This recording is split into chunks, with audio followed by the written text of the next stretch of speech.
नमस्ते, आप देख रहे हैं प्रदेश का नंबर 1 और सबसे भरोसेमंद news channel India news Haryana. आपके साथ हूं मैं सोनल दहिया। चुनावी सरगर्मियों के बीच जांच एजेंसीज का एक्शन तेज हो गया है। इन जांच एजेंसीज में जो सबसे ज्यादा एक्टिव है वो है ईडी की रेड और जांच पर सियासत भी गर्मा रही है। देश के दूसरे राज्यों के साथ ही प्रदेश में भी ईडी खासी एक्टिव है। जांच एजेंसी की याचिका पर पंजाब हरियाणा हाईकोर्ट ने प्रदेश के पूर्व सीएम भूपेंद्र सिंह हुड्डा को नोटिस भेजा है। हाईकोर्ट ने भूपेंद्र सिंह हुड्डा से प्लॉट आवंटन मामले में ईडी की याचिका पर नोटिस जारी कर जवाब मांगा है। मामले में कोर्ट ने सुनवाई के लिए 9 अप्रैल का दिन तय किया है। ईडी ने इस मामले में आरोप तय करने में लगी रोक को चुनौती दी है और एक तरफ जहां ईडी ताबड़तोड़ एक्शन ले रही है तो विपक्ष ईडी की कार्रवाई को लेकर सरकार पर सवाल खड़े कर रहा है। विपक्ष खासकर कांग्रेस का आरोप है कि सरकार ईडी का दुरुपयोग कर रही है। हाईकोर्ट में ईडी की याचिका पर हुड्डा ने कहा है कि जांच एजेंसी दुरुपयोग नहीं होना चाहिए जांच एजेंसीज का। और हुड्डा के खिलाफ ईडी की कार्रवाई पर गृह मंत्री अनिल विज ने कहा है कि ईडी उन्हीं के खिलाफ कार्रवाई करती है जिनके खिलाफ कोई सबूत हो। इसी आधार पर हुड्डा से पूछताछ की जा रही है। हुड्डा के कार्यकाल में बड़ा भूमि घोटाला हुआ है। अगर भूपेंद्र सिंह हुड्डा पाक साफ हैं तो उन्हें डरना नहीं चाहिए। वहीं कांग्रेस की नेता कुमारी शैलजा सरकार पर ईडी के दुरुपयोग का आरोप लगा रही हैं तो सीएम मनोहर लाल पहले ही कह चुके हैं कि ईडी की जांच में सरकार को कोई दखल नहीं देना होता। ऐसे में सवाल उठता है कि क्या ईडी का दुरुपयोग हो रहा है, क्या ईडी को लेकर राजनीति हो रही है, ईडी की जांच पर विपक्ष को भरोसा क्यों नहीं है। तमाम बड़े सवाल हैं जो आज की बहस से हम जिनके जवाब तलाशने की कोशिश करेंगे। ईडी का क्या टारगेट है भाई? उधर एजेंसी है, इंक्वायरी करेगी। जो झारखंड में जो कुछ चल रहा है वो नहीं मानते कि लोटस जिसको कहते हैं कि ऑपरेशन लोटस जो चलाया जा रहा है देश भर में, मेरा कोई भी एजेंसी हो उसका दुरुपयोग नहीं होना चाहिए। ईडी का तो इस्तेमाल जिस तरह से किया जा रहा है वो सारा देश देख रहा है, दुनिया देख रही है, चाहे मीडिया के लोग हों या उद्योगपति हों या राजनीतिक हों। जब इनको कोई बात पसंद नहीं आती जो जिनकी हुकूमत है तो ईडी का दुरुपयोग साफ नजर आता है। और हाँ, अगर कोई भारतीय जनता पार्टी में शामिल हो जाए तो गंगा स्नान हो जाता है। नहीं, दबाव उनको ही लग रहा है जिन्होंने गलत काम कर रखे हैं। जिसने गलत काम नहीं करे उसको किस बात का डर है भाई? क्यों डरते हो? अगर तुम ठीक हो तो ये जो गलत काम कर रखे हैं तो उन्हीं को ही डर लग रहा ज्यादा। हुड्डा साहब किसी को भी ईडी बेमतलब तो बुलाते नहीं है। अब अपने सीएम रहते हुए जो इतने यहाँ पर भूमि कांड हुए तो उसमें इनकी क्या भूमिका है उसकी जांच की जा रही है। और मैं तो कहता हूँ कि जब तक इनको ईडी से क्लीन चिट ना मिले he should not come in elections. वो जो इंडिया बनाया था वो तो अलग अलग हो गया, INBI ये सब। अब कहीं ममता बनर्जी जी अलग चुनाव लड़ने की बात कर रही है, नीतीश छोड़ करके चले गए, भगवंत मान अलग चुनाव लड़ने की बात कर रहे हैं। आज सोरेन कल रात को जेल में चले गए। कांग्रेस भूल गई इस बात को कि उसने CBI का कितना मिसयूज किया था। एजेंसी स्वतंत्र काम करती है, अपना काम करती है। ईडी का हमारा कोई संबंध नहीं है, वो एक इंडिपेंडेंट एजेंसी है और उनके पास कुछ सूचनाएं रहती हैं, वो अपनी कार्रवाई करते हैं। और समाज देश के अंदर ऐसे संस्थाएं जो जिसका काम होता है सब अपने तरीके से करती हैं। ऑटोनोमस बॉडीज जो होती हैं उसमें सरकार का कोई दखलंदाजी नहीं होती। तो ईडी का दुरुपयोग करने का आरोप लगातार विपक्ष की तरफ से लगाया जा रहा है और वहीं मुख्यमंत्री मनोहर लाल की प्रतिक्रिया भी आपने सुनी कि ईडी एक इंडिपेंडेंट बॉडी है और उसको लेकर हम कोई भी किसी भी तरह का हमारा इन्वॉल्वमेंट उसमें नहीं रहता है। लेकिन सवाल देखिए यही है कि जैसे ही इलेक्शंस का समय नज़दीक आता है तो ईडी की रडार पर होते हैं बहुत सारे लीडर्स और उसमें सवाल भी बहुत सारे उठते हैं।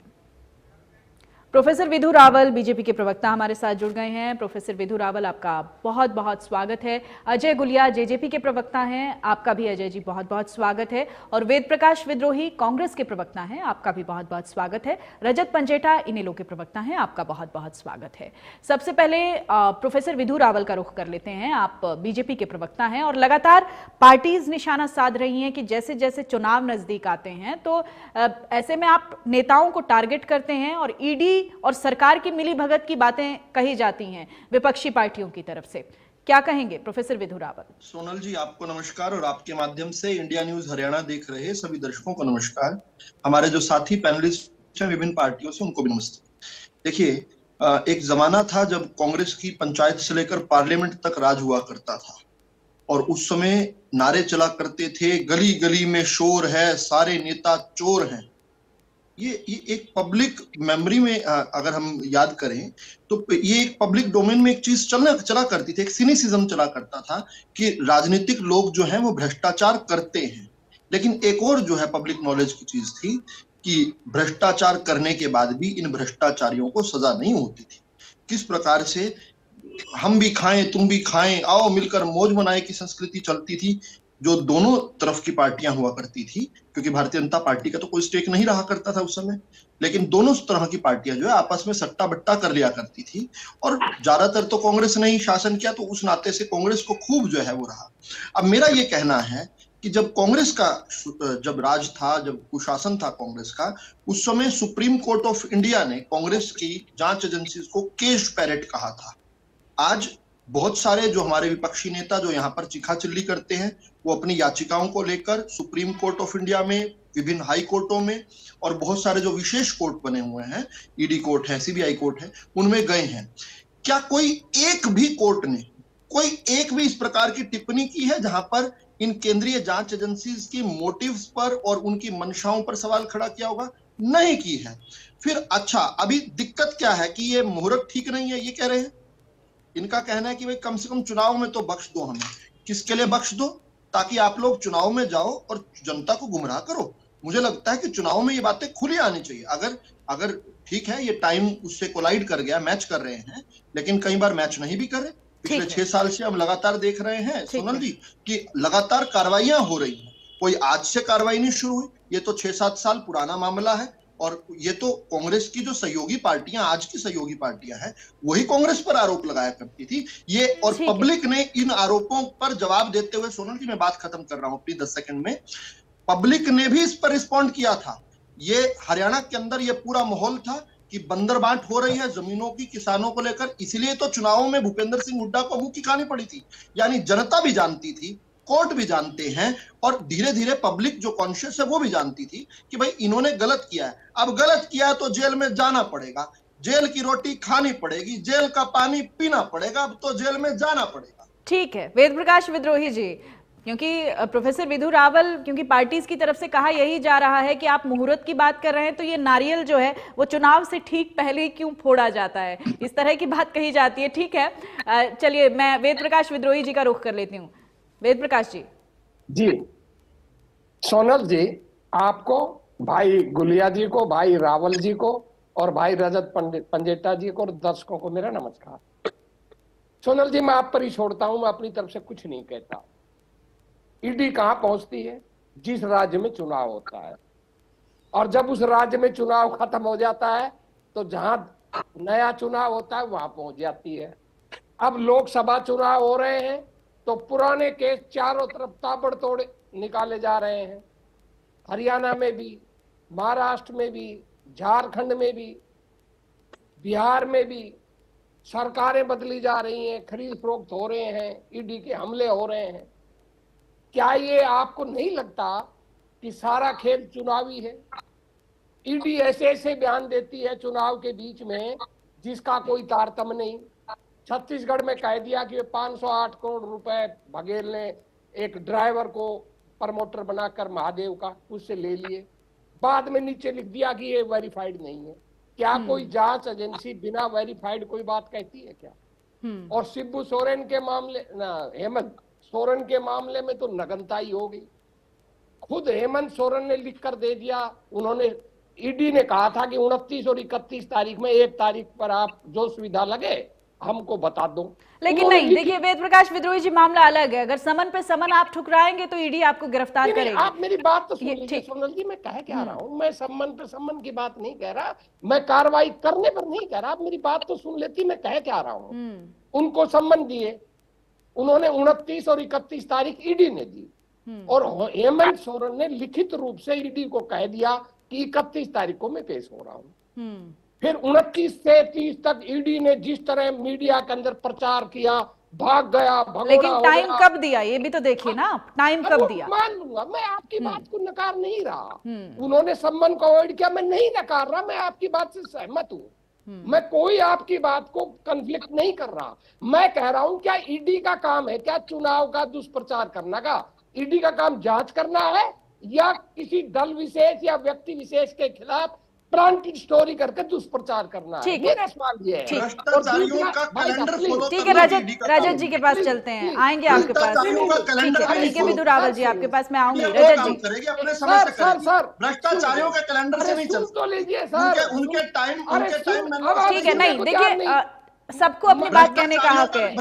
विदु जी मैं आपके पास आऊंगी, लेकिन उससे पहले रजत जी ठीक है वेद प्रकाश जी हो गया मेरी बात तो पूरी कर लूंगी। भ्रष्टाचारियों का टाइम कैलेंडर फॉलो करें। अरे भैया मैं उनको चुनाव में जाना है इसलिए मीडिया में रुक जाए। अरे उनके घरों में देखिए ये बहस सिर्फ आप ही दोनों के बीच में नहीं है, मेरे पास 2 प्रवक्ता और भी हैं डिबेट के इस पैनल में, मुझे उनको भी वक्त देना है। ठीक है रजत जी आप अपनी बात कहिए, हो गया। ठीक है प्रोफेसर विदु रावल, वेद प्रकाश विद्रोही जी प्लीज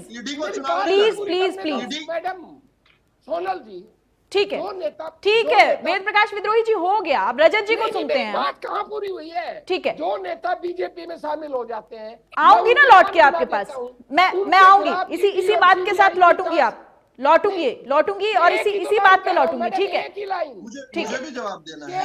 उन्होंने 1-2 तथ्यात्मक चूक की है टाइमिंग को लेकर। झारखंड में कौन सा चुनाव था जब धीरज साहू के पास से पैसे निकल रहे थे? पश्चिम बंगाल में कौन सा चुनाव था जब वहां पर ईडी के ऑफिसरों पर हमला हो रहा था? यमुनानगर में हरियाणा के अंदर जब पकड़े जा रहे कौन सा चुनाव था? इंडियन नेशनल लोकदल के भी कार्यकर्ता पकड़े जा रहे हैं। महाराष्ट्र में कौन सा चुनाव चल रहा है? ये क्या बात करें पूरे देश में? विदु रावल जी देखिए प्लीज ये डिबेट आपके और वेद प्रकाश विद्रोही जी के बीच में ही नहीं है, और भी प्रवक्ता है ना हमारे पास। रजत जी जुड़े हुए हैं क्या? प्लीज फ्रेम में लेके आइए उनको।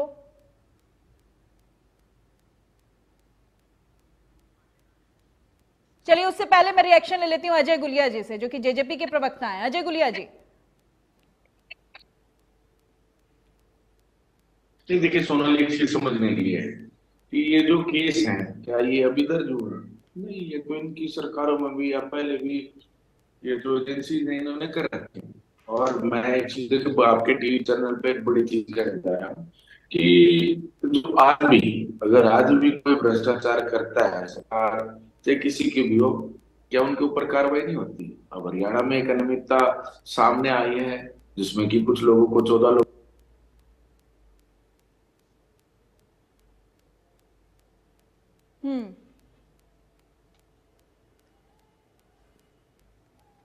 सोनल जी क्या मैं जवाब दे सकता हूँ? ठीक है रजत जी आप अपनी बात रखिए प्लीज। देखिए सोनल जी बात ऐसी है कि भाजपा के एक नेता हुआ करते थे बहुत बड़े, ये बीच में गुलिया जी दोबारा अटैच हो गए। ठीक है वो थोड़ा तकनीकी खामी है, प्लीज मैनेज। आप अपनी बात रखिए रजत जी। सोनल जी ऐसे भाजपा के हरियाणा में नेता रहे हैं पुराने बहुत, रामविलास शर्मा जी, उनका एक बयान आया था कि भाजपा में जो भी शामिल होता है उसके सारे पाप धुल जाते हैं और वो गंगा नहाए जैसा हो जाता है भाजपा में शामिल होने के बाद। जैसे उसके सारे पाप, जैसे अजीत पवार जी के सारे पाप धुल गए, छगन भुजबल जी के धुल गए, नारायण राणे जी के धुल गए, जो असम के मुख्यमंत्री हैं तो जो क्या नहीं धुले? रजत जी नहीं धुले क्या? सुन लीजिए मैं आपके पास लौटूंगी। ठीक है आप सुन लीजिए प्लीज, बात पूरी होने दीजिए। सबको अपनी बात कहने का अधिकार है विदु रावल जी।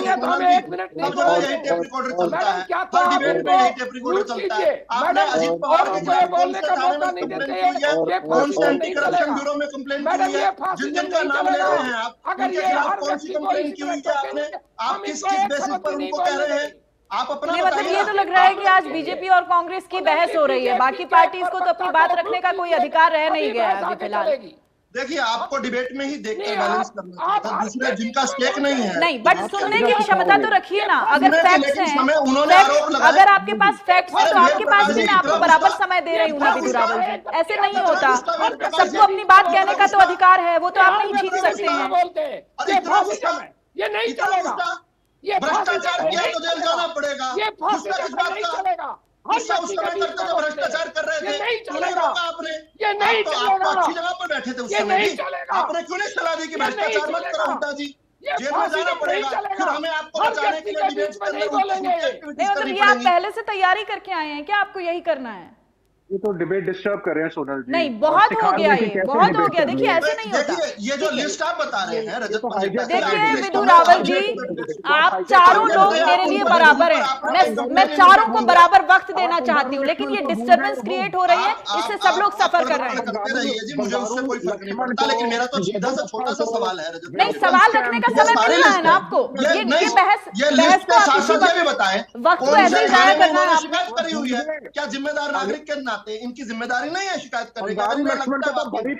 केवल डिबेट में अंदर यहाँ पर एक अपना पूरा कर्तव्य की तीसरी केवल डिबेट में बैठकर यहाँ पर लोगों के नाम लेकर हो जाएगी। आप बताइए ना। सुनने की क्षमता भी रखिए ना, फिर सुनने की क्षमता भी रखिए। अगर वो तथ्य नहीं है, अगर तथ्य नहीं है इनके पास, तो उस तथ्य का आप जवाब दीजिए। ये कोई तरीका थोड़ी ना है। मैं सोनल जी, तरीका नहीं है बीच में चीखना चिल्लाना, डिबेट को डिस्टर्ब करना। आप मुझे ये बताइए, अरे आप तो हर डिबेट में वही टेप रिकॉर्डर शुरू कर देते हैं, फटा हुआ कैसे पुराना। हम बोर हो चुके हैं आपके नाम सुन सुनकर, बोर हो चुके हैं भाई। कुछ नया बताओ, समथिंग। जनता इस विषय से भी बोर हो चुकी होगी ना विदु रावल जी, ईडी से भी बोर हो चुकी होगी, ऐसे ऐसे मुद्दों से भी बोर हो चुकी होगी। ये कोई तरीका नहीं है, जनता को बहुत अच्छा लगता है। ये कोई तरीका नहीं है। हर दूसरे दिन अगर ऐसा ही कोई सवाल उठेगा तो हम बहस भी उसी पर करेंगे, प्रवक्ता जवाब भी उसी बात का देंगे। जनता को अच्छा लगता है। एक विधायक पर इसलिए आई है ये पार्टी, एक विधायक पर इसलिए आई है, बोर नहीं हुई जनता। जनता को अच्छा लगता है जब भ्रष्टाचारी जेल में जाते हैं। आप गलत कह रहे हैं। आप मेरा टाइम क्यों खा रहे हो? अपने समय में बोल देना ये सारा कुछ। आप अपने समय में बोल लेना ना सारा। मैं अपने समय में बोलूंगा रजत जी, आप कंटिन्यू कीजिए। मैं जो रजिस्टर करना चाहता था, thank you Vidu ji, thank you. दर्शकों को रजिस्टर हो गया जो मैं करना था। रजत जी आप अपनी बात रखिए प्लीज। हो गया। ऐसा है कि ये विदु रावल जी यहाँ दावा कर रहे हैं कि इनकी सरकार में बिल्कुल भी भ्रष्टाचार पिछले 9 साल 9.5-10 साल में बिल्कुल नहीं हुआ। ये कहने की कोशिश कर रहे हैं। सारे के सारे आपकी सरकार में सारे के सारे आप पहले ही भी बता दिया, और अब कभी आप बीच में हर बात के ऊपर आपकी विशेष टिप्पणी की जरूरत नहीं है। मैं बोल रहा हूँ उसे संयम से। नहीं, मैं क्लियर कर रहा हूँ। सुन लीजिए ना विदु जी, सुन लीजिए। ये आप प्रोफेसर डिबेट को थोड़ा फास्ट करवाइए। ये नहीं, आपकी बात सुनने के लिए केवल डिबेट थोड़ी ना है विदु जी, बात तो सबकी सुनी जाएगी। जब कोई और बोल रहा है तो फास्ट निपटाना है, आपको हर बात का जवाब देना है। आपको आनंद आ रहा होगा। ये हम रोज सुन रहे हैं। हिम्मत ही नहीं है सुनने की। वही पैरट की जा रही है। चैटर बॉक्स की तरह कंटिन्यूअसली बोलते रहना इन्होंने। आप सुनिए, रजत जी प्लीज फैक्ट्स के साथ जल्दी से आइए, समय नहीं है, बिल्कुल समय नहीं है। सोनल जी समय तो सारा इन्होंने खा लिया। मैं अभी बताता हूँ, ट्रांसपेरेंसी इंडेक्स ने अभी हाल ही में आंकड़े प्रस्तुत किए हैं, पूरे देश की सूची दी है, पूरे विश्व की। उसमें सबसे भ्रष्ट देशों में हमारा स्थान पिछले साल इंटरनेशनल है एजेंसी का नाम। वो खुद महा फ्रॉड एजेंसी है, एंटी इंडिया एक्टिविटीज में लिखा है। बताइए क्या आपके पास क्या तथ्य है? अभी बताइए क्या तथ्य। आप पढ़िए एक बार ट्रांसपेरेंसी इंटरनेशनल पर देखिए। हमने सैकड़ों आपत्तियां जताई हैं। एंटी इंडिया कैंपेन करती है वो, इंडिया को डिस्टेबलाइज करने का उनका एजेंडा है। Transparency international is a fraud, it is a fraud, it is a fraud. Forbes ने भी बोला सबसे भ्रष्ट देश। उठाइए 2017-18 का हिंदुस्तान सबसे भ्रष्ट देशों में। Transparency international is a fraud agency. झूठा है। आप एक फैक्ट दीजिए। आप मुझे आप फैक्ट दीजिए। ठीक है विदु जी, आप फैक्ट दीजिए। रजत जी आपसे तथ्य मांग रहे हैं, आप तथ्य दीजिए ना। आप मुझे, मैं भी गूगल करता हूँ, मुझे बताइए एक तथ्य बताइए ट्रांसपेरेंसी इंडेक्स के अलावा पूरे विश्व की सूची। ट्रांसपेरेंसी इंटरनेशनल है, बाय द वे नाम ही गलत बोल रहे हैं आप। ट्रांसपेरेंसी इंटरनेशनल है, international is an agency. Internationally बोला है, इंटरनेशनली बोला है। अच्छा आप बात रखिए, मैं रिस्पॉन्ड करूंगा जब मुझे समय मिलेगा, मैं रिस्पॉन्ड करूंगा। बोलिए। आप मुझे ये बताइए कि आपकी समय में ये जो बेलारी माइनिंग का स्कैम हुआ था, रेड्डी ब्रदर्स वाला, ये आपके अध्यक्ष थे पार्टी के बंगारू लक्ष्मण, जो पूरे देश ने देखा था, वो आप बताइए। वो क्लीन चिट मिल गया था उनको। कोर्टों के अंदर मामले चले, वो बरी हुए, उसके बाद उनका आप एक बार गूगल की सजा हुई है। बंगारू लक्ष्मण जी, अरे सुप्रीम कोर्ट में बरी नहीं हुए। कॉमन नॉलेज की चीज है ये, पढ़ा कीजिए। एक कोर्ट ने सजा दी, दूसरा कोर्ट ने बरी किया। अरे झूठ की खान, चलिए एक बार गूगल कर लीजिए। मैं कहने से गूगल कर लीजिए। झूठ की खान, अरे झूठ की खान, गई बानी की खान। आप लोग जिस तरह से ये बहसबाजी कर रहे हैं ना, आपको नहीं लगता कि जो पब्लिक देख रही होगी वो क्या ओपिनियन बना रही होगी? वेद प्रकाश जी, आप सीनियर आदमी हैं, आप किस तरह से बिहेव कर रहे हैं? ये झूठा आदमी बकवास करता रहता झूठा है। तो आदमी है। अपनी बात को सहनशीलता से कहने की ताकत रखिए ना। अगर झूठ है तो फिर आप उसको सहनशीलता से कहिए। ये कोई तरीका थोड़ी ना है, आप उधर से चिल्लाएंगे, आप उधर से चिल्लाएंगे, कोई सुन नहीं पा रहा है, दोनों में से किसी की भी आवाज क्लियर नहीं है। आप जो चाहे बोल दे, हम आप गलत बोल रहे हैं वेद प्रकाश जी, आप बोलता बोल रहे हैं। ये चोर मचाए शोर का उत्कृष्ट उदाहरण है। ये चोर मचाए शोर का उत्कृष्ट उदाहरण है। किस प्रकार शोर मचा रहे हैं ये? रावल को बुलाना मतलब किसी को नहीं बोलेंगे। चोर की दाढ़ी में तिनका निकला। अरे आप व्यक्तिगत हमला क्यों करने लग गए? आप मुझे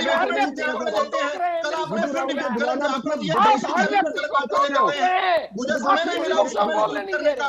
43 और 41% आपने बताया घरों में टॉयलेट नहीं है। कैसे आप अपनी बात कहते हैं, हम जो कह रहे हैं गलत कह रहे हैं, मान हाँ तो क्यों आप मुझे क्यों कह रहे हैं? आप कर रहे हैं। ये कोई तरीका नहीं है, ये कोई तरीका नहीं है। आप दोनों सीनियर प्रवक्ता हैं, इन स्पाइट ऑफ दिस आपका बिहेवियर आप देखिए, आप कोई भी शांति से नहीं सुन रहा है। ऐसे कैसे चलेगा? अजय जी, बहुत देर हो गई, मैं अजय जी से भी रिएक्शन ले लेती हूँ। अयोध्या के अंदर अभी 200 करोड़ का लैंड घोटाला किया ना आपने, ये राम जन्मभूमि, ये जो अभी 200 करोड़ का लैंड घोटाला हुआ ना अयोध्या के अंदर, उसको तो मानते होंगे। 205 लाख करोड़ का कर्ज तो मानते होंगे, क्या वो भी नहीं मानते आप?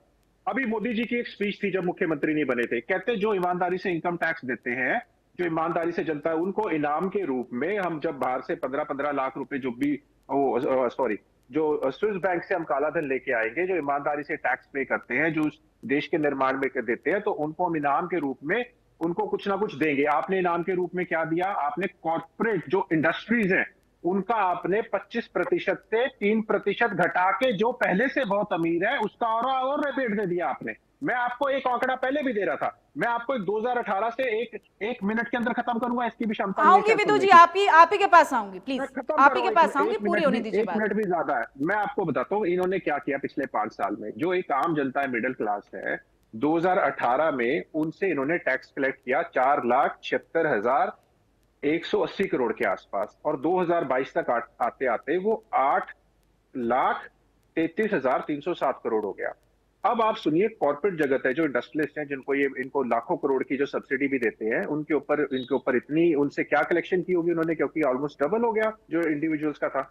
वहां था 6,63,000 करोड़ के 582 करोड़, और 2022 से इसमें आते आते वो हो गया 8,25,000, जो कि 14-15 लाख करोड़ के ठीक है। आसपास।